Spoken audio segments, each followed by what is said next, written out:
تم سے ملنے کوئی آیا ہے۔ وہ جو آنکھیں بند کیے اپنے مخصوص انداز میں براجمان تھا، آفیسر کے زوروں سے دروازہ کھٹکانے پر جی بھر کے بدمزہ ہوا۔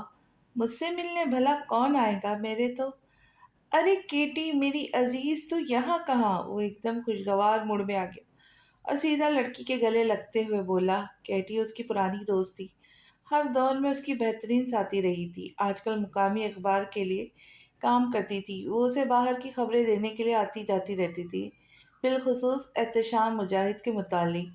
وہ اس سے کئی دیر باتیں کرتا رہا، اچانک اس کی نگاہ تہران پر پڑی۔ روم میٹس ہونے کے ناطے تہران سے فری ہونا اپنا فرض سمجھتا تھا۔ تہران، ادھر آ۔ کیا ہے؟ اس نے دور سے ہی پوچھا۔ آ نا یار، تجھے اپنی دوست سے ملواتا ہوں۔ مہربانی تمہاری، مجھے تمہاری دوست میں کوئی دلچسپی نہیں ہے۔ ٹھک سے جواب منہ پر مار کے یہ جا وہ جا۔ نوخیز اپنا سا منہ لے کر رہ گیا۔ برا مت ماننا، یہ ایسا ہی ہے۔ کیٹی گہری نگاہیں اس پر ٹکائے گنگنائی۔ تو کن جہانوں سے اترا ہے ماوائے سخن، زمیں ذات تو اتنے ہنسی نہیں ہوتے۔ جاتے جاتے آواز تہران پاشا کے کانوں تک بخوبی پہنچی تھی۔ وہ نظر انداز کر گیا۔ چھوڑو نا، تم نے دیکھ لیا نا اسے، بس تم دونوں ہی ہو۔ کیٹی کی نگاہیں ابھی بھی وہیں مرکوز تھی جہاں سے وہ گیا تھا۔ ہاں، لیکن تمہیں بہت محتاط ہو کر رہنا ہوگا۔ ایک کام، اس اڑیل گھوڑے کو کیسے مناؤں گے؟ کیٹی نے سوال کیا۔ پتہ نہیں، سچ پتہ نہیں، مگر مجھے کرنا ہی ہوگا کسی بھی طرح۔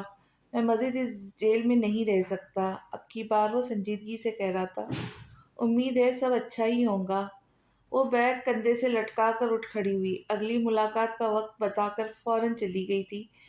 اس کے جانے کے بعد اس نے جیسے ہی کمرے میں قدم رکھا، تہران پاشا نے آہنی گرفت میں دبوچ کر اسے دیوار سے لگا دیا۔ کیا چل رہا ہے یہ سب؟ کہہ رہا مزید تنگ کر دیا۔ کہ کیا چل رہا ہے؟ نوخیز ایک دم بوکھلا گیا۔ تمہیں لگتا ہے بچہ ہوں میں؟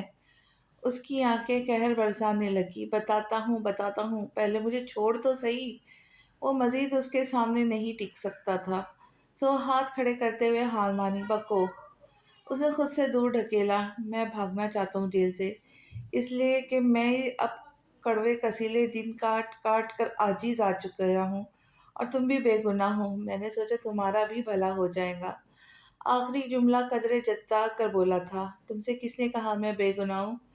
کڑی نگاہوں سے دیکھا۔ میرے دل نے ایک انگلی سینے پر دھری۔ بکو مت، پتہ نہیں کیوں مجھے لگتا ہے تم پر لگے الزامات بے بنیاد ہے۔ تم کسی عورت پر ہاتھ نہیں اٹھا سکتے، چاہے مجھے یقین نہیں۔ بیڈ پر گرنے کر کہنی کے بل اونچا ہوا اور بے تکلفی سے کہنے لگا۔ وہ اب ریلیکس نظر آ رہا تھا۔ اگر تم یہ سب باتیں مجھے چکر دینے کے لیے کہہ رہے ہو تو سن لو، میں تمہاری باتوں میں آنے والا نہیں ہوں۔ رہی بات جیل سے بھاگنے کی، تو بسس شوق بھاگو، مجھے اس میں انوالو مت کرو، ورنہ میں تمہارا بھانڈا پھوڑ دوں گا فورسز کے سامنے۔ خطرناک تیور لیے اسے دھمکی دے کر مصروف نظر آنے لگا۔ یوں لگتا تھا کہ اگر وہ جیل سے باہر جائے گا تو سب تہس نہس کر دے گا، تباہ کر دے گا۔ یہ ہرگز نہیں چاہتا تھا۔ دھیرے دھیرے وہ خود کو سنبھال رہا تھا، اس کے بغیر رہنے کی عادت ڈال رہا تھا، مگر عادتیں اتنی جلدی کہاں بدلتی ہیں۔ نہیں جانتا تھا یہ کوشش کس حد تک کامیاب ہوگی۔ وہ صرف اتنا چاہتا تھا کہ جب 7 سال کی قید کاٹ کر جیل سے باہر قدم رکھے تو اس کے دل سے نکل چکی ہو۔ نیل کی آنکھوں میں دور دور تک کہیں اس کا عکس نہ ملے۔ سوچو کہ بھورے اس کی قید سے نکل آئے، اور دل محبت کی قید سے آزاد ہو جائے۔ مگر تلخ حقیقت تو یہ تھی، اس کے بعد اس کی ذات میں خلا پیدا ہو گیا تھا۔ یہ خالی پن ہر لمحہ اسے شدت سے محسوس ہوتا تھا۔ اگر اس چار دیواری میں قید نہ ہوتا تو نہ جانے کیا کچھ کر گزرتا۔ ایکریلک پینٹنگ، ایکسل اور کینوس سے لدی ہوئی، کندھے پر لٹکے بیگ کو چٹکتے ہوئے وہ تیزی سے آتی جاتی گاڑیوں کی آمد و رفت دیکھ رہی تھی۔ اسے سڑک کے اس پار آرٹ اکیڈمی جانا تھا۔ وہ تیز تیز چلتی ہوئی سڑک کے بیچ میں ہی تھی کہ ایک تیز رفتار بلیک اسکاٹ کی زد میں آ گئی۔ اگر مقابل نے وقت بریک نہ لگائی ہوتی تو جانے کیا ہو جاتا۔ سارا سامان اس کے ہاتھ سے چھوٹ کر زمین بوس ہو گیا۔ وہ بدحواس سی ہو کر تیز تیز چلتی سانسوں پر قابو پانے لگی۔ رائل بلو رنگ کے 3 پیس میں ملبوس گرے بالوں والا ادھیڑ عمر شخص اپنے ڈرائیور کو غضبناک تیوروں سے مقامی زبان میں جانے کیا کہہ رہا تھا۔ آر یو اوکے بیٹا؟ تفکر اور شفقت کا عنصر ان کی آواز سے ہی چھلکتا تھا۔ اس نے سیاہ چمکدار بوٹوں سے اوپر سر اٹھایا۔ ادھیڑ عمر شخص چہرے سے امیر کبیر معلوم ہوتا تھا۔ جی میں ٹھیک ہوں۔ اس نے چہرے کے گرد بکھرے بالوں کو دونوں ہاتھوں سے ہٹایا اور لنگڑاتے ہوئے اٹھی۔ کوہنی پر چند خراشیں آئی تھی جو اس نے دیکھ کر اندیکھی کر دی۔ خراش پر شدید جلن کے احساس سے اس کی آنکھیں ڈبڈبا گئی۔ وہ دھندلاتی آنکھوں سے اپنا سامان سمیٹنے لگی۔ ادھیڑ عمر شخص نے ڈرائیور کو جھڑکتے ہوئے کیا کہا۔ وہ تیزی سے اس کی مدد کے لیے لپکا۔ امیزنگ! یہ پینٹنگ تم نے بنائی ہے؟ یک لفظ ستائش کرتے ہوئے اس شخص نے جھک کر پینٹنگ اٹھا لی۔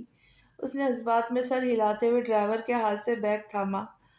آپ اچانک سے گاڑی کے سامنے آ گئے اور حالانکہ غلطی آپ کی تھی مگر پھر بھی میں معذرت چاہتا ہوں۔ آپ کو زیادہ چوٹ تو نہیں لگی؟ کوئی بات نہیں، اس نے ڈرائیور پر آخری بات یکسر نظر انداز کرتے ہوئے کہا۔ اب وہ منتظر نگاہوں سے اس شخص کو دیکھ رہی تھی جو پرشوق نگاہوں سے پینٹنگ کو دیکھ رہا تھا۔ آپ کو پسند آئی؟ اس نے بیزاری سے پوچھا۔ بہت زیادہ، تمہارے ہاتھوں میں کمال کی مہارت ہے۔ میری طرف سے آپ رکھ لیجیے۔ اس نے جان چھڑانی چاہی، گھڑی دیکھتے ہوئے اجلت میں لگ رہی تھی۔ معاوضہ؟ اس شخص کی آنکھوں میں خوشگواریت اتری۔ اسے تحفہ سمجھیے اور تحفوں کا معاوضہ نہیں لیا جاتا۔ وہ بیگ کندھے پہ ڈال کر پلٹ گئی۔ تمہارا نام کیا ہے؟ ادھیڑ عمر شخص نے بے ساختہ سوال کیا۔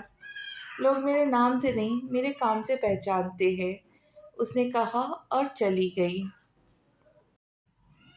اس شخص نے متاثر کن انداز میں لب پھیلائے۔ ایم سی بی سیاسی پارٹی کے صدر میثم علی آغا پچھلے چند ماہ سے برطانیہ میں مقیم تھے۔ آج ہی ان کی واپسی ہوئی تھی اور آج ہی انہوں نے اپنے دونوں بیٹوں کو ان کی آل اولاد سمیت دعوت میں مدعو کر لیا تھا۔ بڑے بیٹے فہیم مرزا کی 3 اولاد تھی جن میں فرات سب سے چھوٹا لیکن حقیقی بیٹا تھا۔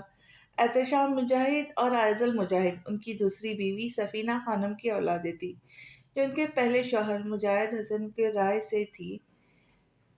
قرائے سے تھی۔ میثم علی آغا کے دوسرے بیٹے محسن مرزا کا ایک بیٹا تھا امن مرزا۔ اس کے علاوہ میثم علی آغا کی ایک بیٹی ریا بھی تھی جو شادی شدہ تھی اور ایک بیٹی کی ماں تھی۔ وہ اپنے شوہر سمیت ان کے پاس ہی پیلس کے دوسرے فلور پر رہائش پذیر تھی۔ احتشام ان سب کے درمیان الگ مقام رکھتا تھا۔ بے شک وہ ان کا اپنا خون نہیں تھا مگر اس نے قابلیت اور محنت سے نمایاں مقام حاصل کر لیا تھا۔ وہ سلجھا ہوا فرمانبردار ثابت ہوا تھا۔ اس کے برعکس فرات اور امن دونوں ہی بگڑے ہوئے امیر زادے تھے۔ فرات سرجن بن رہا تھا جبکہ امن بزنس کی تعلیم حاصل کر رہا تھا۔ ان تینوں کے انداز اعتبار طرز تخاطب میں زمین آسمان کا فرق تھا۔ جبھی احتشام اپنے منفرد انداز کے باعث میثم علی آغا کی گڈ بک میں کب کا آ چکا تھا، باقی دونوں اس ریس میں کہیں پیچھے تھے۔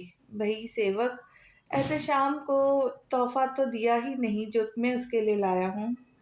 کھانے کے بعد سیدھا اسٹڈی میں آئے تھے اور یاد آنے پر اپنے خاص ملازم سے کہنے لگے جو فوراً اسے بیشتر پینٹنگ اٹھا لایا۔ اس نے کور کا سرا تھام کر کھینچا تو پینٹنگ اسے پل بھر کے لیے مبہوت کر گئی۔ آپ میری کمزوریوں سے بخوبی واقف ہے۔ اس کی آنکھوں میں پسندگی جھلکی تھی۔ وہ کھل کر ہنس دیے۔ آپ نے یہ کہاں سے خریدی دادا؟ یوں ہی کسی خیال کے تحت پوچھا۔ تقریباً سبھی نامور مصوروں سے واقف تھا۔ یہ سگنیچر اس کے لیے اجنبی تھے مگر پھر بھی جانے پہچانے سے لگتے تھے۔ بھئی ہم تو خریدنا چاہتے تھے مگر آرٹسٹ نے خود ہی ہمیں نذرانے کے طور پہ پیش کر دی۔ میثم علی آغا مسکراتے ہوئے بتانے لگے۔ آرٹسٹ؟ اسے ایک دم سے گارڈن والی لڑکی یاد آئی۔ بلوری آنکھیں والی دبلی پتلی سی لڑکی تھی۔ اس نے بھویں سکڑ کر پوچھا۔ آپ ہاں وہی لڑکی تھی، تم جانتے ہو اسے؟ کس لڑکی کا تذکرہ کیا جا رہا ہے؟ سفینہ خانم اس کے جواب دینے سے پہلے کہتے ہوئے وہاں داخل ہوئی۔ دادا مجھ سے پوچھ رہے تھے میں اس آرٹسٹ کو کیسا جانتا ہوں۔ میں انہیں بتانے والا تھا کہ ہم کچھ مہینے پہلے ایک ڈیل کے سلسلے میں کمال حسن نامی بزنس مین کی رہائش پر گئے تھے۔ وہاں میں نے اس لڑکی کو دیکھا تھا۔ یہ وہی آرٹسٹ ہے شاید وہ کمال حسن کی بیٹی تھی۔ اس نے تخمینہ لگایا، کمال حسن؟ یہ کون ہے؟ میسم علی آغا نے دلچسپی سے پوچھا۔ سفینہ خانم کی پیشانی پر ناپسندگی کے واضح تاثرات ابھرے تھے۔ ناگواری سے بات کاٹتی ہوئی بولی، چھوڑے آگے صاحب، کن باتوں کو لے کر بیٹھے ہیں؟ ریا کافی پر بلا رہی ہے۔ سفینہ خانم نے سہولت سے بات بدل دی۔ وہ سب کافی پیتے ہوئے باتوں میں مشغول ہوئے تو احتشام قاہرہ کے قریب دراز نو بیٹھ گئے۔ اسے بچے بہت پسند تھے۔ ہیلو قاہرہ، میں بزی ہوں، وہ دیکھے بغیر بولی تو احتشام کھل کر مسکرا دیا۔ بزی تو ہو مگر ناراض بھی ہو نا؟ آپ نے کہا تھا آپ ہر سنڈے آیا کریں گے لیکن آپ نہیں آتے۔ اس نے ترچھی نگاہ ڈال کر آنکھیں گھمائیں۔ تم نے مجھے مس کیا؟ قاہرہ نے اثبات میں سر ہلا کر اعتراف کیا۔ میں کیا کرتا، اب کوشش کے باوجود نہیں آ سکا۔ مجھے ہوم ورک ہی اتنا ملتا ہے کہ وقت نہیں بچتا تمہارے لیے۔ مسکین صورت بناتے ہوئے اس نے کہا، مجھے بھی تو ہوم ورک ملتا ہے مگر میں تھوڑا وقت نکال کر آپ کو مس کر لیتی ہوں، مگر آپ نہیں آتے، نہ ہی میری کال لیتے ہیں۔ میرا ہوم ورک تم سے زیادہ ٹف ہے، بالکل میتھ کے سوالوں سے جیسا۔ آپ کو میتھ پسند ہے؟ اس نے کچھ سوچتے ہوئے پوچھا۔ ہاں، اور تمہیں؟ نہیں، مجھے میتھ کو دیکھ کر وومٹ ہونے لگتی ہے، وہ ناک سکڑ کر بولی۔ اچھا، اگر آپ مجھے منانا چاہتے ہو تو یہ سوال حل کر کے دکھانا ہوں گے۔ اس نے ہوم ورک کی کاپی احتشام کے سامنے رکھی۔ بہت چالاک سمجھتی ہو خود کو، ہاں؟ اسے اپنی گود میں بٹھا کر گدگدانے لگا۔ اس کی چنچل ہنسی سے حال میں باتوں کا سلسلہ یکلخت تھم گیا۔ سب مڑ کر ان دونوں کو دیکھنے لگے۔ ماما، آپ روکو نا انکل کو، وہ ہنستے ہوئے لوٹ پوٹ ہونے لگی۔ انکل نہیں، بھائی ہے، بھائی کہا کرو، اس نے ڈپٹ کر کہتے ہوئے احتشام کی گود سے اسے لے لیا۔ آپ کی بیٹی مجھے رشوت دینے کی کوشش کر رہی تھی مگر میں نے صاف انکار کر دیا۔ جھوٹ بول رہے انکل، بھائی ہے تمہارے۔ ریا نے اسے آنکھیں دکھائی۔ سفینہ خانم کو اس کا بچکانہ رویہ ناخوشگوار گزرا تھا۔ تم نے قاہرہ کو زیادہ ہی سر نہیں چڑھا لیا؟ جب دیکھو تمہارے گلے کا ہار بنی رہتی ہے، واپسی کے سفر پہ اس سے کہنے لگی۔ فہیم مرزا کو آغا صاحب نے کسی کام کے سلسلے میں وہیں روک لیا تھا۔ وہ دونوں ماں بیٹے ہی تھی۔ کم آن موم، بچی ہے وہ، اور بچے شرارتی تو ہوتے ہی ہے، اس نے برا نہ مانتے ہوئے نرمی سے کہا۔ وہ نحوست سے ابرو اچکا کر رہ گئی۔ ساری محبتیں انہی بچوں پر لٹانا، خود تو تمہاری شادی کرنے کا کوئی ارادہ نہیں لگتا مجھے۔ ہاں ہاں ہاں، ان کے چلے کٹے انداز پر وہ دلکشی سے ہنس دیا اور گردن موڑ کر کھڑکی کے باہر تیزی سے گزرتے منظر کو دیکھنے لگا۔ تمہیں نہیں لگتا احتشام اب شادی کی عمر کو پہنچ گیا ہے؟ بلکہ شادی کی عمر تو کب کی نکل گئی ہے۔ وہ اب اس معاملے میں ٹال مٹول سے کام لے رہا تھا۔ ہمیں اب اس کی شادی کر دینی چاہیے، مزید بہانے نہیں چلنے چاہیے اس کے۔ بے شک، مگر میں کیا کہہ سکتا ہوں بابا، یہ سراسر احتشام کا ذاتی فیصلہ ہوگا۔ خود سے تو وہ ورک بالک انسان یہ کبھی نہیں چاہے گا۔ ہمیں سنجیدگی سے اس پر سوچنا چاہیے۔ میثم علی آغا نے استفسار کیا، تو سوچئے بابا، آپ کو منع کس نے کیا ہے؟ وہ لب دباتے ہوئے کہنے لگے، یہ لڑکی کیسی رہیں گی؟ آپ نے لڑکی بھی ڈھونڈ لی؟ فہیم مرزا نے حیرت کے سمندر میں غوطہ زن ہوتے ہوئے ان کے ہاتھ سے فائل تھام لی۔ سیوک نے ابھی بھی مجھے یہ بایو ڈیٹا بھیجا ہے، مجھے تو پسند آئی لڑکی، میثم علی آغا نے آگاہ کیا۔ وہ سب تو ٹھیک ہے بابا، مگر سفینہ کو بھی فیصلہ کرنے کا پورا حق ہے، آخر کو احتشام اسی کا بیٹا ہے۔ فہیم مرزا نے ایک نگاہ ڈال کر فائل بند کرتے ہوئے وہ دوبارہ انہیں تھمائی۔ بہو انکار کر ہی نہیں سکیں گی، اور احتشام وہ بھی نہیں۔ تم یہ فائل لے جاؤ اور ان دونوں کو میرے فیصلے سے آگاہ کر دینا، جیسے آپ کہے بابا۔ وہ سر خم دیتے ہوئے فائل لے کر واک آؤٹ کر گئے۔ کیسی ہے میری بیٹی؟ آج کل کہاں رہتی ہو پورا دن، نظر ہی نہیں آتی؟ یہ انہی دنوں کی بات تھی جب کمال حسن نے شفیق اور مٹاس بھرے لہجے میں اسے پکارا تھا۔ ان کی باتوں سے مطلب کی بو آ رہی تھی، آنکھوں میں لالچ اور دولت کی حرص و ہوس کی پٹی بندھی تھی۔ اس نے نفرت سے منہ پھیر لیا۔ مطلب کی بات پر آئیے۔ تمہارے لیے ایک رشتہ آیا ہے، بہت اونچے اور امیر کبیر لوگ ہیں۔ ماسکو کی بہت بڑی سیاسی پارٹی کے نائب صدر نے اپنے پوتے کا رشتہ بھیجا ہے۔ بخدا مجھے تو ابھی تک یقین نہیں آ رہا۔ اس کے تیور دیکھ کر انہوں نے بھی بات کو تول نہ دی، کیونکہ اس وقت انہیں مطلب تھا، زور زبردستی مہنگی پڑ سکتی تھی۔ میں آپ کو اچھے سے جانتی ہوں بابا، آپ مطلب پرست شخص ہے۔ اس بار کیا مطلب ہے آپ کو مجھ سے؟ کتنی قیمت لگائی ہے اس نائب صدر نے میری؟ زلف! ان کا اٹھا ہوا ہاتھ ہوا میں معلق رہ گیا۔ وہ بے باکی سے آنکھوں میں آنکھیں ڈالے کھڑی تھی، اپنی جگہ سے ایک انچ بھی نہ ہلی۔ ان کی نیت میں کھوٹ ہی رہتا تھا، مطلب کے وقت ہی پیار جتاتے تھے۔ انہی کی وجہ سے وہ اپنا سب کچھ کھو چکی تھی، مزید نہیں۔ وہ اپنا سامان سمیٹ کر وہاں سے واک آؤٹ کر گئی۔ اس کے وہاں سے جاتے ہی وہ سوچنے لگے، اسے تو بعد میں بھی بنا سکتے ہیں، بائی ہک یا بائی کوک۔ فی الوقت نیوز چینل کو یہ خبر کیسی دی جائے؟ کیسے کیسے وہ دماغ دوڑاتے ہوئے ٹہلنے لگے۔ یہ اس سے بہت عرصے بعد کی بات تھی جب اس نے نوخیز کے بنے بنائے پلان پر پانی پھیرا تھا۔ وہ اسے کٹا کٹا سا رہتا تھا۔ ان کے درمیان بات چیت صرف نام کی تھی، بات چیت تو خیر کسی سے بھی نہیں تھی اس کی۔ جیل کے کچھ منچلے ساتھی ہر وقت اس کے ساتھ شرارتیں کرتے تھے رہتے، وہ بس انہیں گھور کر رہ جاتا، ریحان سے کچھ نہ کہتا۔ آج نوخیز کی اخبار والی دوست کیٹی پھر سے تشریف فرماتی۔ بھلا اسے کیا فرق پڑتا تھا؟ احتشام کمال حسن نامی بزنس مین کی بیٹی سے شادی کر رہا ہے، تازہ ترین خبر سنو۔ اس کے بعد وہ فوراً اس سیاست کی دنیا میں قدم رکھے گا، مجھے پورا یقین ہے۔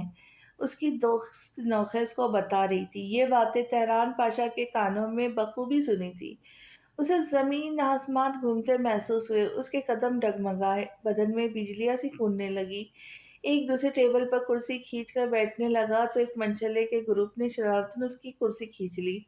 وہ غصے سے لال سرخ ہو گیا، ایک دم وحشی بن کر ان پر ٹوٹ پڑا۔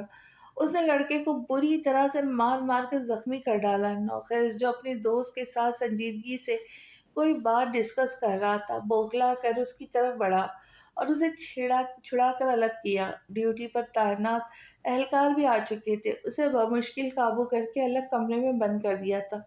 کئی ساعتیں گزرنے کے بعد بھی وہ خود پر قابو نہیں پا سکا تھا۔ دل چاہ رہا تھا ہر چیز کو آگ لگا دے، سب کچھ تباہ و برباد کر ڈالے۔ انسپکٹر ایڈی نے اندر آتے ہوئے کہا۔ وہ غصے میں معلوم ہوتے تھے۔ اگر اتنی ہی آگ ہے تمہارے سینے میں تو اسے اپنے گناہ گاروں کے لیے بچا کر رکھو۔ انسپکٹر ایڈی کے ہاتھوں کا پنجہ بنا کے آگے کو جھکے، اس کی آنکھوں کی تپش سے انہیں اپنا چہرہ جھلستا ہوا لگتا ہوا محسوس ہوا۔ وہ ابھی بھی بے باکی سے اسے گھورتا ہی جا رہا تھا۔ کھاؤ گے کیا مجھے؟ انسپکٹر ایڈی نے استفسار کیا تو اس نے پلکیں جھپکائی اور دکھی آہ بھری۔ اپنا غصہ ان پر نکالو جن کی وجہ سے تم یہاں پہنچے ہو۔ معصوم انسان تمہارے زرخرید غلام نہیں ہے جو تمہارا ظلم برداشت کریں گے۔ آئندہ ایسی حرکت کی تو معافی نہیں ملے گی۔ وہ کہہ کر دہاڑ کی آواز کے ساتھ دروازہ بند کر کے چلے گئے۔ وہ ہارے ہوئے شخص کی طرح دیوار سے لگ گیا۔ غصے کا غبار سینے میں ایسا اٹھا کہ اس نے کرسی اٹھا کر دروازے پہ دے ماری، میز الٹ دیا۔ وہ بے بسی سے مٹیاں دیوار پر مارتے ہوئے بے بس ہو کر سر دیوار سے لگا دیا۔ امان! وہ ایک دم چیخ مار کر اٹھی۔ دل تیز تیز دھڑک رہا تھا، اس نے بہت برا خواب دیکھا تھا۔ کپ کپاتے ہاتھوں سے فون لپک کر فون اٹھا، تیزی سے نمبر ڈائل کرنے لگی۔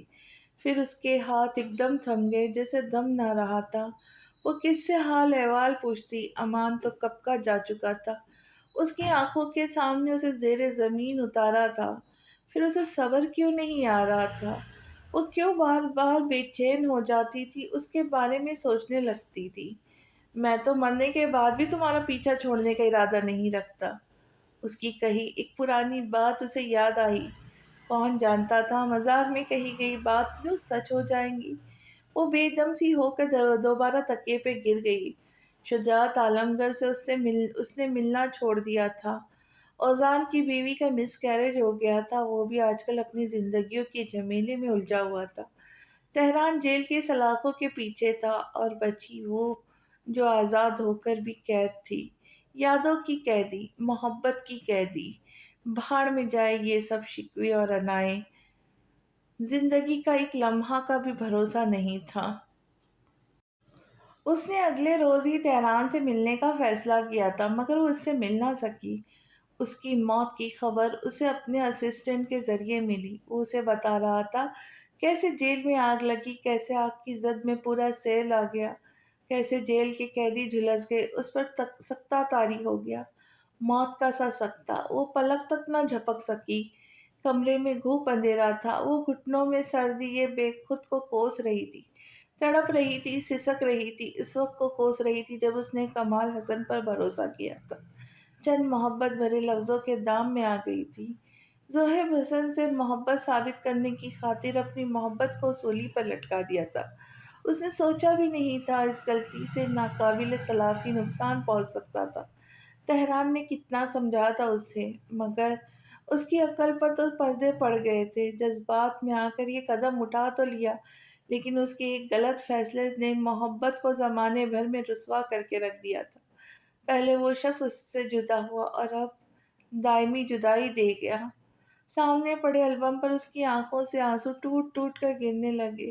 وہ پھر سسک سسک کر رو پڑی۔ اس کو شاید عشق ہو گیا تھا تہران پاشا سے، لیکن اس کی ناگہانی موت کا دکھ اسے دیمک کی طرح اندر ہی اندر کھائے جا رہا تھا۔ جدائی کی کربناک گھڑیاں اس نے کیسے برداشت کی تھی، یہ بس وہی جانتی تھی، اور اب دل تڑپ تڑپ کے کہہ رہا تھا ایک بار، صرف ایک بار وہ کہیں سے اس کے سامنے آ جائے۔ وہ قدم ریزہ ہو کر اس سے معافی مانگیں گی۔ اس کی محبت کی نفی کی تھی، اس کے دکھ کا سبب بنی تھی۔ جی چاہتا تھا اس کے سینے پہ سر رکھ کر روئے۔ اس کی نصیحتیں، محبت بھری باتیں دعوے دلا سے کانوں میں بازگشت کر رہی تھی۔ اس کی ایک مسکراہٹ سے ہی اس کا دن روشن ہو جاتا تھا۔ وہ اس کا بہت بڑا جذباتی حوصلہ تھا، سینے سے لگا کر سارے دکھ اپنے اندر سمو لیتا تھا، ہر مشکل وقت میں اس کا ساتھ دیتا تھا، قدم قدم پر حوصلہ افزائی کرتا تھا۔ اب وہ اکیلی پڑ گئی تھی، جانے والا تو جا چکا تھا، یہ سوچے بغیر کر اس پہ کیا بیتی ہوں گی۔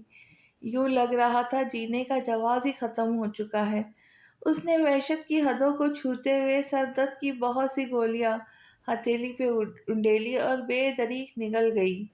میں تمہاری دوست سے ملنا چاہتا ہوں۔ یہ اس سے اگلے دن کی بات تھی۔ وہ نوخیز سے کہتا بہت سنجیدہ دکھائی دیتا تھا۔ نوخیز کنکھیوں سے اس کا چہرہ دیکھا جو اس کی طرف متوجہ نہیں تھا۔ وہ اپنے ہاتھ کی گٹھانوں کو گھور رہا تھا جو کل والے حادثے کے بعد سرخ پڑی ہوئی تھی۔ اس کا پورا ہاتھ سوجن و سوزش کا شکار تھا۔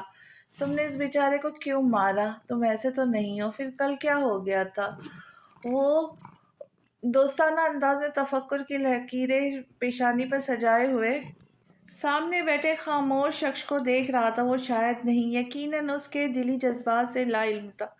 تم سے جتنا پوچھا ہے اتنا جواب دو۔ وہ تو سارے عالم سے بدگمان نظر آتا تھا۔ ٹھیک ہے، اگلی بار وہ ہفتے بعد آئیں گی، یا پھر ہو سکتا ہے مہینے کے بعد آئے، کچھ کہہ نہیں سکتے۔ اس نے مخصوص انداز میں سر کے نیچے بازو ٹکاتے ہوئے کہا، نام کیا ہے تمہارا؟ وہ دوسری جانب رخ موڑ کر بیٹھا تھا، کندھے کے جانب دیکھتے ہوئے پوچھا۔ یہ اضافی جملہ تھا جو آج برسوں گزرنے کے بعد وہ اس لڑکے سے پوچھ رہا تھا۔ امن نام ہے میرا، امن مرزا۔ اس بار تہران پاشا پورا کا پورا پلٹ گیا۔ اس کی آنکھوں میں کسی کا عکس تلاش کرنے لگا۔ اسے کتنا کچھ یاد دلا گیا تھا، محض اس کا نام۔ کیا بڑبڑا رہے ہو؟ تہران نے پوچھا۔ کچھ نہیں، تم سو جاؤ، آج میں اپنا منہ بند رکھوں گا۔ جانتا ہوں تمہارا موڈ ٹھیک نہیں ہے، کہیں تم میرے تھوبڑے کا نقشہ ہی تبدیل نہ کر دو۔ بھائی، اب مجھے ساری عمر اسی جیل میں تھوڑی گزارنی ہے۔ کل کلا کو باہر نکلوں گا تو کیا امپریشن پڑے گا میری دلرباؤں پر؟ بیچاری غم سے بے حال ہو جائیں گی۔ اس نے شرارتی لہجے میں جواب دیا۔ جانے کیوں وہ بہت دیر تک اسے دیکھتا رہا۔ ذہن کے پردے پر بار بار امان کا عکس ابھر رہا تھا۔ ہماری بھی کیا زندگی ہے نا تہران پاشا؟ دونوں ہی بے وجہ سزا کاٹ رہے، بے بنیاد الزامات کی۔ اس نے سینے پہ ہاتھ رکھتے ہوئے آہ بھری۔ تہران نے کوئی جواب نہیں دیا۔ میں نے خود سے یہ عہد کر لیا ہے، جب بھی اس قید سے نکلوں گا سب سے پہلے اس محبت کے آثار مٹا دوں گا۔ ان سب کو ان سب یادوں کو جلا دوں گا، دل سے بھی زندگی سے بھی۔ اس کے عہد پر تہران پاشا بھی عہد باندھا تھا، یہ سردیوں کی طویل راتیں قلیل نیندوں کے ساتھ کاٹے کوئی تو اس سے ہمارے اندر کا غم کھلے گا، کسی کی باہوں کی حدتوں کو ترسنے والوں کا نم کھلے گا۔ بہت گھٹن ہے، اور ایسی وحشت زدہ گھٹن ہے کہ دل حلق میں اٹک گیا ہے۔ ہر ایک جانب اداسیوں کی محب چپ ہے، عجیب چپ ہے، کہ جیسے اندر کہیں پرانا، بہت پرانا کوئی کھنڈر ہے، چراغ بجھ بجھ کے جل رہے ہیں، مگر یہ وحشت زدہ اندھیروں کی سرد راتیں تو جیسے مدت سے جم گئی ہے، عجیب گمبھیرتا میں الجھی ہوئی ہیں، خوابوں سے باندھ جا کے۔ کہیں کوئی آس کا ستارہ چمک رہا ہے، مگر نہیں ہے۔ یہ راز شاید کبھی کہیں کٹ ہی جائے، لیکن ستم تو یہ ہے کہ اب امید سحر نہیں ہے۔ ابھی وقت ہی کتنا گزرا تھا، وہ دونوں عہد بھول گئے، اپنی ذات کے دائروں سے نکل کر پھر سے ان لا حاصل سوچوں کی سفر پر نکل گئے جہاں سے واپسی ممکن نہیں تھی۔ لکھنا کہ جیل میں سزا یافتہ مجرم تہران پاشا جیل میں لگنے والی آگ کی وجہ سے جل کر مر گیا۔ کیٹی نے دہل کر اسے دیکھا، مگر وہ متوجہ نہیں تھا۔ پھر اس نے امن کو دیکھا جو ریلیکس سا پیر ہلا رہا تھا، مگر ایسا ہی لکھنا۔ اس کے اعتراض اٹھانے سے پہلے امن نے ٹوکتے ہوئے کہا۔ تہران نے چند ایک پوائنٹ اور اسے لکھوائے اور واپس بھیج دیا۔ پھر جو کچھ بھی ہوا وہ سب پری پلان تھا، اس نے جو فیصلہ سوچ سمجھ کر لیا تھا۔ اسے یہ بھی علم تھا اس کی ماں پر کیا بیتیں گی۔ باپ جیسا بھی ہے خود کو بے سہارا سمجھنے لگے گا، دل نشیں ٹوٹ جائے گی اس خبر سے، الف کو گہرا صدمہ پہنچے گا۔ شجاعت عالمگیر بھی خود کو سنبھال لے گا، اوزان کی محبت اس کے دکھ پر غالب آ جائیں گی۔ سب کا سوچا تھا، بس ایک اپنا نہ سوچا، اور اس ہستی کا نہ سوچا جس کو سزا دینے کی خاطر وہ سب کو سزا دے رہا تھا۔ ہاسپٹل میں آنکھ کھلی تو خود کو زندہ پایا، سانسیں چل رہی تھی۔ سامنے ہی صوفے پہ میثم علی آغا بیٹھے تھے۔ شکر ہے تمہیں ہوش آ گیا، ہماری تو سانسیں حلق میں اٹکنے لگی تھی۔ اب کیسا محسوس کر رہی ہو؟ میں ڈاکٹر کو بلاؤں؟ یہ کمال حسن تھے جو مسلسل بولتے ہی جا رہے تھے۔ اسے وحشت ہونے لگی تھی، ان کے وجود سے، ان کی موجودگی سے، ان کی آواز سے بھی۔ اس نے رخ موڑ لیا، کاش اس کے اندر اتنی ہمت ہوتی کہ وہ یہاں سے اٹھ کر بھاگ جاتی۔ اس نے دروازے پہ کھڑی شہزین کو دیکھا، آج وہ کتنے سالوں بعد اس سے ملنے آئی تھی۔ کمال حسن کی بدولت ان کے روابط ختم ہو گئے تھے۔ میثم علی آغا تشویش زدہ چہرہ لیے کمرے سے نکل گئے اور جاتے جاتے کمال حسن کو بھی اشارتاً باہر بلایا۔ شہزین اس کے پاس چیئر پر بیٹھ گئی۔ کئی سالوں کے بعد ان کے درمیان اجنبیت کی دیوار حائل ہو گئی تھی۔ اسے دیکھ کر اب اپنائیت کا احساس نہیں ہوتا تھا، نہ شہزین کی موجودگی اس کے چہرے پہ مسکراہٹ تک لا پائی۔ زہیب کی موت کا سن کر بہت افسوس ہوا تھا۔ ایک ہفتے سے تمہاری منگنی کی خبریں گردش کر رہی تھی، سوچا مل کر مبارکباد ہی دے دوں، مگر ہمت نہیں بن پائی۔ آج جب تمہاری طبیعت کا سنا تو میں پریشان ہو گئی تھی۔ وہ سر جھکائے یوں کہہ رہی تھی گویا اقرار جرم کر رہی ہو۔ زلف کی بے تاثیر آنکھوں میں کوئی تاثیر نہیں ابھرا۔ شاید شہزین جانتی ہی نہیں تھی کہ اس پر کیا کیا قیامتیں گزر چکی تھی، کیسی دوست تھی وہ۔ اور کمال حسن، وہ تو جیسے اندھے ہو گئے تھے دولت کی چاہ میں۔ اس کی رضامندی کے بغیر کیا ضرورت تھی میڈیا میں جھوٹی خبر نشر کرنے کی؟ اس کا دل چاہا انہیں قتل کر دے یا خود کو مار ڈالے۔ شہزین بہت دیر تک اس سے باتیں کرتی رہی، اس نے کسی ایک بات کا جواب بھی نہیں دیا، بس خاموشی سے سنتی رہی تھی۔ اس کے جاتے ہی میثم علی آغا اندر آئے تھے، ان کے چہرے پہ الجھن تھی۔ وہ ان سے کہنے سے پہلے ہی بول اٹھی، مجھے آپ کا پرپوزل منظور ہے، میں آپ کے پوتے سے شادی کرنے کے لیے تیار ہوں۔ اس نے خود کو کہتے سنا، اگر آپ کسی دباؤ میں آ کر کہہ رہی ہے تو بے شک آپ انکار کر دیں، کیونکہ ہم رشتوں میں زور زبردستی کے قائل نہیں ہیں بیٹا۔ وہ چپتی ہوئی نگاہوں سے کمال حسن کو دیکھتے ہوئے جتا کر کہنے لگے، میں کسی دباؤ میں آ کر نہیں کہہ رہی۔ میثم علی آغا اب قدرے مطمئن ہوئے تھے، جبکہ زلف نوروز کی بے چینی بڑھ گئی تھی۔ وہ